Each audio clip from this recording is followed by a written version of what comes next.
Namaskar. Today I'd like to talk about anger. It's one of the 6 enemies, along with greed and physical desire, infatuation, jealousy, and pride.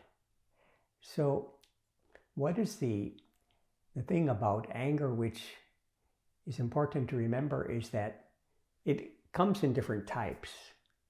There are different expressions of anger. And one thing also is that many times anger is suppressed. We don't encourage suppression of anger or of any of the enemies of mind, simply because that energy, like a water which is flowing and is dammed up, it's going to find another outlet. So that's why it's not good to suppress anger. An example would be somebody who says, I'm not going to take dinner tonight.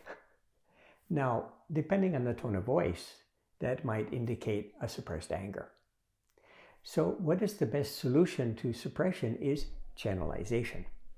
And in our Meditation Steps channel, we teach that meditation, which will enable the mind to be channelized, to divert that thought, that angry thought, into something more subtle.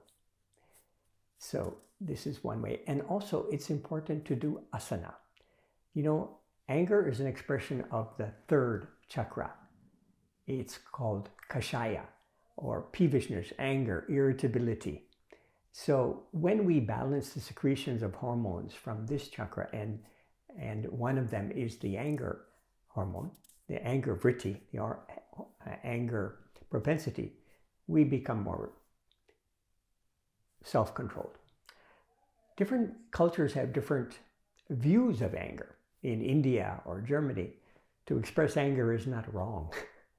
Of course, we also say don't suppress. But in Southeast Asia or Northeast Asia, anger is considered a social, it's not at all encouraged as a social norm, because they feel that if you're angry, you have lost control of your mind. And so whatever you're trying to say doesn't really, they cannot accept it. So I know one of my colleagues, he says that when I lose my temper, even my tone of voice, if it expresses some kind of anger, people are very sensitive to those feelings, and then they kind of turn off. So when in Northeast Asia also, if there's any kind of emotion in the voice, the people can feel it. And then even you might be right what you're saying, but because of the tone of the voice and because people are very, very sensitive, they already know what is the inner feeling there.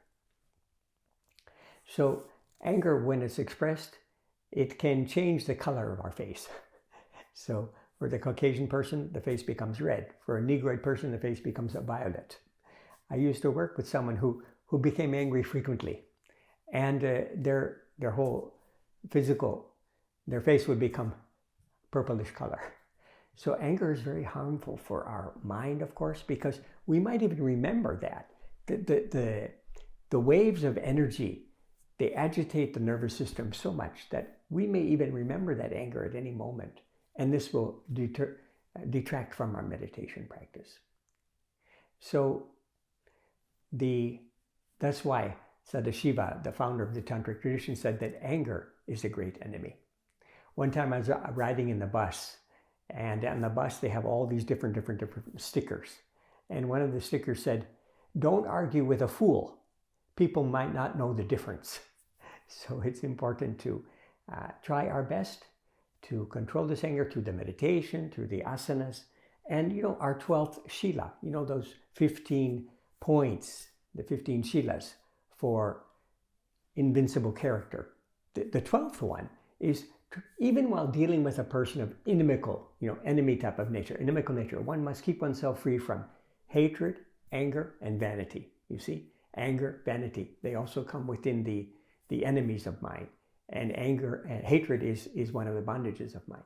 So with these ideas, that to channelize, to do the asanas, to observe our 12th shila as much as we can, In this way, we will be able to control this enemy of mind and enjoy a very peaceful and blissful life. Thank you. Namaskar.